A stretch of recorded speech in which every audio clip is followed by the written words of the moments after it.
दोस्तों, राघवेंद्र सर आपके लिए लेकर आए हैं हाफ ईयरली एग्जाम से प्री बोर्ड एग्जाम तक की माफिया स्ट्रैटेजी। बड़े बड़े माफिया स्ट्रैटेजी भी और इसी का बोलबाला है। तो क्या है ये स्ट्रैटेजी, आइए जानते हैं। हेलो चैंपियंस, तो राघवेंद्र सर आपके लिए लेकर आए हैं हाफ ईयरली एग्जाम से प्री बोर्ड एग्जाम तक की माफिया स्ट्रैटेजी। इस स्ट्रैटेजी को माफिया क्यों बोल रहा हूं, क्योंकि बड़े बड़े माफिया स्ट्रैटेजी भी इसके आगे छोटे पड़ जाएंगे, क्योंकि बहुत ज्यादा इफेक्टिव है और इसी का बोलबाला है। तो क्या है ये स्ट्रैटेजी, आइए जानते हैं। बच्चों, अगर अभी देखा जाए तो आपके सितंबर में हाफ ईयरली एग्जाम हुए, ठीक है, कुछ बच्चों के अक्टूबर में भी होंगे, लेकिन मोस्टली 70 to 80% बच्चे ऐसे हैं जिनके सितंबर में हाफ ईयरली एग्जाम हो गए हैं और लगभग 50% सिलेबस का उनको पूछा गया है उनके हाफ ईयरली एग्जाम में। अब जो अगला बड़ा एग्जाम आएगा वो आएगा दिवाली के बाद, नवंबर दिसंबर में उनके प्री बोर्ड एग्जाम, जिसमें पूरा 100% सिलेबस पूछा जाएगा। यानी अभी आपने जो एग्जाम दिया है लगभग 50% सिलेबस की तैयारी करके दिया है और आने वाला जो प्री बोर्ड एग्जाम है वो आप 100% सिलेबस को पढ़कर देने वाले हो। तो दोनों में बहुत बड़ा अंतर है और यहां से यहां तक का जो समय है वो सिर्फ 1 से 1.5 महीना। बच्चों, आपके दिवाली के बाद जैसे ही स्कूल खुलेंगे, है ना, थोड़ा बहुत पढ़ाई के बाद आपके नवंबर से शुरू हो जाएंगे प्री बोर्ड एग्जाम और हर बच्चे का लगभग 2 प्री बोर्ड एग्जाम तो होता ही होता है। एक नवंबर के लास्ट में होता है और एक दिसंबर में होता है। बीच में क्लासेस चलती रहती हैं, जो चैप्टर बचा हुआ है, जो सिलेबस बचा हुआ है या जो चैप्टर को रिवाइज कराना है, स्कूल वाले जो हैं वो रिवाइज कराते रहते हैं। लेकिन दिवाली तक हमको ये मान के चलना है कि हमारा 100% सिलेबस कंप्लीट हो जाना चाहिए और इसीलिए ये आपको स्ट्रैटेजी बता रहा हूं कि कैसे हम 1 से 1.5 महीना में हम 100% तैयारी कर लें, अपना सिलेबस खत्म कर लें और ख़त्म करके दिवाली आसानी से मना सके, सुकून से मना सके और दिवाली के बाद प्री बोर्ड एग्जाम को फोड़ सके। तो स्ट्रैटेजी ध्यान से सुन लो और ये स्ट्रैटेजी सिर्फ आपको 1 से 1.5 महीना फॉलो करनी है। यानी जब तक आपका प्री बोर्ड शुरू होने वाला है तब तक फॉलो करनी है ना।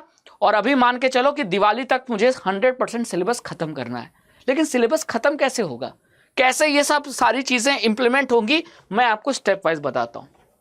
अगर अभी देखा जाए कि 50% सिलेबस के बाद जो चैप्टर बच्चों को पढ़ने हैं आगे, तो मैं अगर फिजिक्स बायो की बात करूं, क्योंकि केमिस्ट्री तो विभूति मैम पढ़ा रही है, मैं फिजिक्स बायो पढ़ा रहा हूं, तो फिजिक्स में बात करें तो 2 चैप्टर बाकी है। हाफ ईयरली में उनके लाइट और ह्यूमन आई चैप्टर आया, तो अभी उनको 2 चैप्टर और पढ़ना है, इलेक्ट्रिसिटी और magnetic effects of electric current. कुछ बच्चों के इलेक्ट्रिसिटी भी पूछा गया था, लेकिन ऐसे बच्चे बहुत कम हैं। मैक्सिमम बच्चों का जो हाफ ईयरली सिलेबस था उसमें लाइट चैप्टर और ह्यूमन आई चैप्टर ही पूछा गया और वही उन्होंने पढ़ा।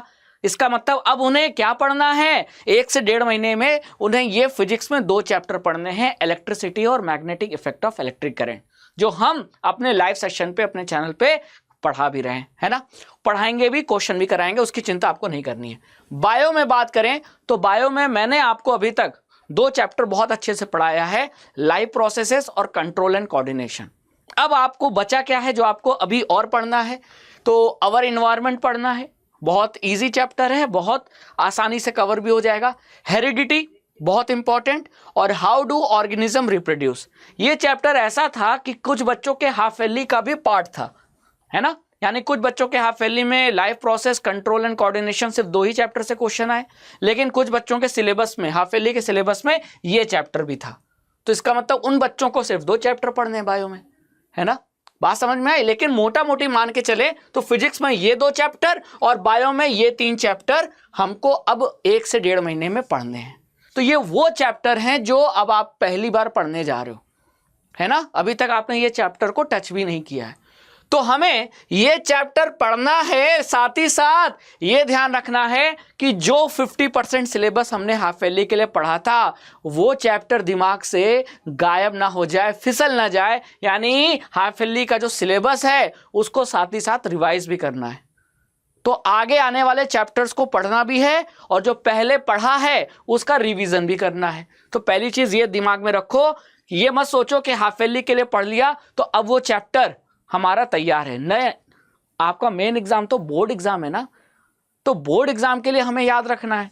अभी अगर आप पुराना भूल जाओगे तो फिर और स्ट्रेस होगा, बैकलॉग क्रिएट होगा, परेशान हो जाओगे और आगे का भी नहीं पढ़ पाओगे और पुराना भी भूलता रहेगा, तो हमेशा टेंशन में रहोगे। इसीलिए दोनों काम करने हैं। जब भी आप सेल्फ स्टडी करो तो आगे वाले जो चैप्टर है उनको तैयार करते रहो, लेकिन पुराना भी रिवाइज करते रहो। अब ये कैसे करें? तो उसका सिंपल तरीका है कि जो आपका हाफ ईयरली का सिलेबस है, जो अभी तक आपने पढ़ लिया है, उसको अब आगे 1 से 1.5 महीने, मतलब मैं 1 से 1.5 महीने की बात कर रहा हूं, इसको ध्यान में रखो। इसका मतलब इसकी डेडलाइन बना लो दिवाली के ठीक पहले तक मुझे ये काम करने हैं, डेली करने हैं। क्या करने हैं? तो अपने हाफ ईयरली सिलेबस को रिवाइज करने के लिए आपको बार बार एनसीईआरटी नहीं उठानी है, आप सिर्फ क्वेश्चन लगाओ। और सबसे इंपॉर्टेंट क्वेश्चन कौन से हैं? PYQ। आप 2023, 2024, 2025 यानी इस साल के बोर्ड के PYQ आप लगाओ, 3 साल के PYQ हर सेट लगाओ, है ना। तो आपका ये रिवीजन होता रहेगा। डेली 5 क्वेश्चन भी लगाओगे तो रिवीजन बना रहेगा, आप भूलोगे नहीं। और अगर किसी क्वेश्चन में आप अटक जाते हो, आपका आंसर नहीं क्लियर हो रहा है, तो बुक उठाओ एनसीईआरटी का, उस टॉपिक को एक बार रिवाइज कर लो 5 मिनट 10 मिनट में, है ना। तो इसका मतलब आपका हाफ ईयरली का रिवीजन भी चलता रहेगा और साथ ही साथ जो नए चैप्टर पढ़ने हैं 1 से 1.5 महीने में, आने वाले समय में दिवाली तक के पहले आपको जो 1 से 1.5 महीने में पढ़ना है। देखो, स्कूल के भरोसे मत रहो, स्कूल तो पढ़ा ही रहा है ना, लेकिन स्कूल वाले अपने हिसाब से चलते हैं, उनका कोई फिक्स पैटर्न नहीं रहता। आपको डेडलाइन मान के चलनी है कि मुझे दिवाली तक खत्म कर लेना है। तो सर स्कूल वाले नहीं कराएंगे तो कहाँ से खत्म करेंगे? अरे हम है ना, हमारे चैनल पे आओ, हमारे साथ पढ़ो, क्योंकि हमने डेडलाइन मान ली है कि हम दिवाली के पहले आपका पूरा सिलेबस खत्म कर देंगे। ठीक है, तो हाफ ईयरली तो रिवीजन हो जाएगा PYQ सॉल्व करके, PYQ प्रैक्टिस करके। चाहो तो क्वेश्चन बैंक लगा लो PYQ के अलावा। और जो आगे आने वाले चैप्टर हैं, जो मैंने अभी बताए कि आपको ये चैप्टर अब पढ़ने हैं, पहली बार पढ़ने जा रहे हो, है ना, तो उन चैप्टर को आप एनसीईआरटी से पढ़ो। स्कूल में पढ़ाया जा रहा है तो स्कूल में एनसीईआरटी को पढ़ो, घर आके एनसीईआरटी पढ़ो। फिर एनसीईआरटी से अगर कुछ चीज़ें नहीं समझ में आ रही हैं तो आप हमारा लाइव आईटी सेशन देखो, क्योंकि हमने बोल दिया है, मैं अभी भी फिर से रिपीट कर रहा हूं कि दिवाली हमारा टारगेट है कि दिवाली से पहले आपका हाफ ईयरली एग्जाम का जो सिलेबस, जो आपका प्री बोर्ड एग्जाम का जो फुल सिलेबस है उसको कंप्लीट करना है। यानी हम आपका सिलेबस दिवाली के पहले खत्म कर देंगे। तो इसके लिए हमें डेली लाइव सेशन लेना पड़ेगा और डेली ये चैप्टर जो आपको पढ़ने हैं वो हम पढ़ाएंगे। तो आपकी तैयारी तो हमारे वाईटी सेशन पे हो जाएगी। तो वाईटी सेशन और एनसीईआरटी, ये 2 तरीके हैं आपको नए चैप्टर्स को पढ़ने के। और साथ ही साथ जब मैं क्वेश्चन कराऊंगा अपने वाईटी सेशन पे, तो साथ ही साथ PYQ भी लगा लो। तो ये जो आपके सिलेबस है, यानी कि जो पुराना है वो रिवीजन भी हो रहा है और साथ ही साथ नए चैप्टर आप पढ़ भी रहे हो। और इस तरीके से अगर कंटिन्यू 1 से 1.5 महीना कर लिया तो आपका दिवाली तक क्या हो गया, सिलेबस ओवर हो जाएगा। और जैसे ही सिलेबस ओवर होगा, यानी कि जैसे ही आपका 100% सिलेबस ओवर हुआ, अब आपको उठाना है सैंपल पेपर। क्योंकि अब मान के चलो कि ये आपका अब प्री बोर्ड का समय आ गया है। अब आपके सामने अगले हफ्ते 5 दिन के अंदर, 2 दिन के अंदर ये समय बचेगा कि अब आपका प्री बोर्ड एग्जाम है ना।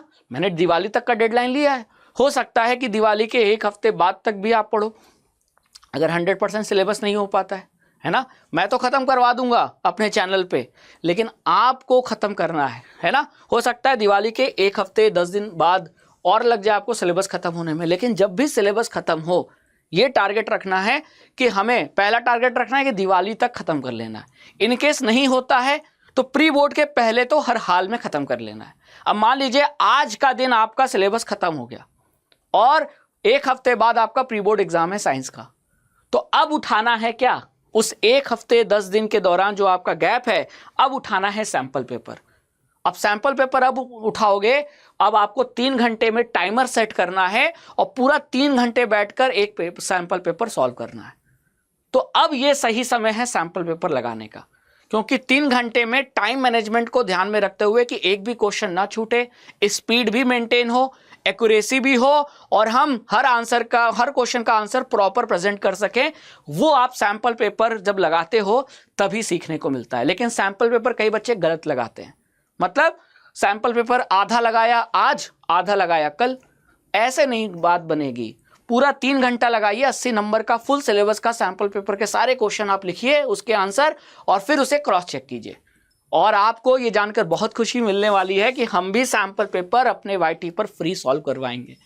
तो ये रहा आपका प्री बोर्ड तक की तैयारी का स्ट्रैटेजी, जिसको हमने बोला माफिया स्ट्रैटेजी।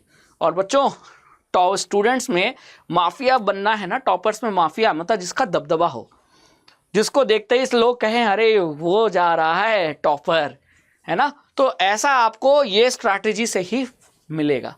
तो बस अगले 1-1.5 महीने का टारगेट अभी रखो कि मुझे सिलेबस कवर करना है। सिलेबस कवर करते समय जो पुराना पढ़ा है उसे रिवाइज भी करना है, और जब पूरा सिलेबस खत्म हो जाएगा तब मैं उठाऊंगा सैंपल पेपर, और एक दिन हर सब्जेक्ट का सैंपल पेपर लगाऊंगा। आप साइंस का उठाकर 2 दिन के गैप में आप सैंपल पेपर लगाइए, जैसे आज सैंपल पेपर लगाया, 2 दिन बाद फिर लगाइए, और बीच में फिर रिवीजन करते रहिए। रिवीजन प्रैक्टिस यही चलने वाला है ना। तो ये 1 से 1.5 महीने का स्ट्रैटेजी है, बस इसको फॉलो कर लो, आपका सिलेबस कवर हो जाएगा, आपकी प्रैक्टिस हो जाएगी, और प्री बोर्ड में बहुत अच्छे नंबर आएंगे जो आपको कॉन्फिडेंस देंगे बोर्ड एग्जाम के लिए। ठीक है, अब प्री बोर्ड के बाद, प्री बोर्ड से लेकर बोर्ड तक की जो स्ट्रैटेजी है वो मैं अलग से बनाऊंगा, और अभी उसका समय नहीं है। अभी जो समय है वो हाफ ईयरली एग्जाम से प्री बोर्ड तक का है, जिसके लिए मैंने ये वीडियो बना दिया। ये वीडियो आपको बहुत ज़्यादा इंप्लीमेंट करोगे तो फायदा मिलने वाला है। कमेंट सेक्शन में लिखना आपको ये वीडियो कैसा लगा, है ना। और साथ ही साथ आपको बता दें कि बात प्रैक्टिस की आई है, तो प्रैक्टिस कहाँ करेंगे, तो प्रैक्टिस के लिए हमारा अभ्यास 2.0 बैच चल रहा है, और अभी नवरात्रि ऑफर है, और नवरात्रि में हम आपको डिस्काउंट दे रहे हैं। अगर आप इस समय बैच परचेज करते हैं तो 37% का जो मेगा डिस्काउंट है वो मिलेगा। आपको कोड अप्लाई करना होगा रघु K10। लेकिन इस अभ्यास 2.0 में हम इनरोल कैसे करें? इनरोल करने के लिए आपको आना पड़ेगा हमारे YT चैनल पे। अगर हमारे YT चैनल पे अगर आप हमारी लाइव सेशन में जो क्लासेस होती हैं लाइव, उसमें किसी भी क्लासेस को मान लो आपने ओपन कर लिया, जैसे मेरे ये क्लास दिख रही है आपको, ये मैंने ओपन कर लिया, तो जो लाइव क्लास होती है उसके डिस्क्रिप्शन में आपको जाना होगा। ये मैंने लाइव सेशन ओपन कर लिया, ये रहा इसका डिस्क्रिप्शन। डिस्क्रिप्शन में आप देख रहे हो अभ्यास 2.0 बैच, आप इसके लिंक पे क्लिक करो। क्लियर? और जैसे ही बाय नाउ पे जाओगे आपको कोड अप्लाई करना होगा रघु K10। आपको कोड दिख रहा है, ये रहा कोड रघु K10, और जैसे ही ये कोड अप्लाई करोगे आपको मिल जाएगा डिस्काउंट, और 810 में हो जाएगा इनरोलमेंट आपका इस बैच में। और ये बैच बहुत ज़्यादा इफेक्टिव है, क्योंकि अभी मैंने बोला कि क्वेश्चन प्रैक्टिस बहुत ज़्यादा मायने रखेगा। चाहे सैम्पल पेपर के क्वेश्चन लगाओ, चाहे उसके पहले PYQ लगाओ, क्वेश्चन बैंक लगाओ, क्वेश्चन प्रैक्टिस बहुत ज़्यादा है। और हम यहाँ इस बैच में हर वैरायटी का, जैसे जो क्वेश्चन बैंक में क्वेश्चन मिलते हैं, जो PYQ में मिलते हैं, वो क्वेश्चन सारा कुछ हम यहाँ इस बैच में करा रहे हैं। साथ ही साथ हैंड रिटन नोट्स दे रहे हैं, डाउट क्लास, आंसर प्रेजेंटेशन की क्लास, सब कुछ आपको मिलने वाली है, और ये बोर्ड एग्जाम तक वैलिड रहेगा। तो अभी जाइए अभ्यास 2.0 बैच में एनरोल कीजिए, और जो स्ट्रैटेजी मैंने अभी आपको बताई है इसको ज़रूर फॉलो कीजिएगा। प्री बोर्ड तक फॉलो कर लो, दिवाली तक भी फॉलो कर लोगे, सिलेबस खत्म कर लोगे तो बहुत ज़्यादा कॉन्फिडेंस में रहोगे, और कॉन्फिडेंस आपको बहुत आगे लेके जाएगा। ठीक है, तो इम्प्लीमेंट करके मुझे ज़रूर बताना इस वीडियो में कि आपको ये 1 हफ्ते भी इम्प्लीमेंट किया तो आपको कैसा लग रहा है, ये स्ट्रैटेजी कैसी है। और अपना प्यार देने के लिए थैंक यू सो मच।